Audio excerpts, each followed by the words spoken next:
আবার চলে এসেছি দেখো একটা লাঞ্চ থালি নিয়ে, প্রতিদিনের মতো।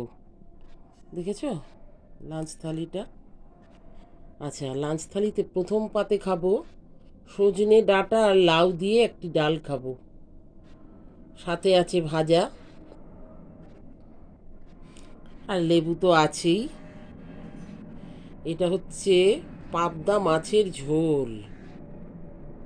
হুম, তার সাথে তরকারিটা আছে, দেখে নাও, বাঁধাকপির তরকারি।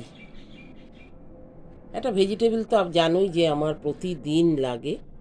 পাবদা মাছের এটা হচ্ছে সর্ষে আর পোস্ত, সর্ষে খুব কম, পোস্তর ভাগ বেশি। একটু দইও দিয়েছি, আর সাথে একটু টমেটো কুচি করে দিয়েছিলাম। আর ফোড়নে ছিল কালো জিরে, লঙ্কা দিয়ে এই মিক্সিতে এটা বেটে নিয়েছি মশলাটা, দিয়ে গা মাখা মাখা করে নামানোর আগে একটু সর্ষের তেল দিয়েছি শুধু। অসাধারণ খেতে হয়। বিয়ে বাড়িতে সাধারণত এইভাবেই করে পাবদাকে, সর্ষে পোস্তর যে ঝালটা হয় সেটা এভাবেই করে। আচ্ছা, তার সাথে আমি ভীষণ ডিম খেতে ভালোবাসি, তাই ডিম দেখো করা হয়েছে। এটা কিন্তু পাশে কিন্তু ডিম নয়, এটা একটা গোটা আলু, ছোট আলু, মিডিয়াম সাইজ একটা আলু।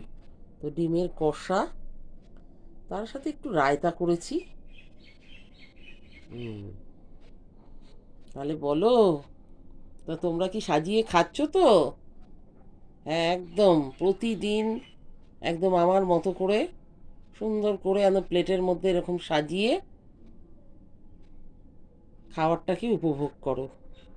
তো এই পর্যন্তই, আমি এখন খেতে বসবো, ব্লগটাকে শেষ করছি। চলো, টাটা।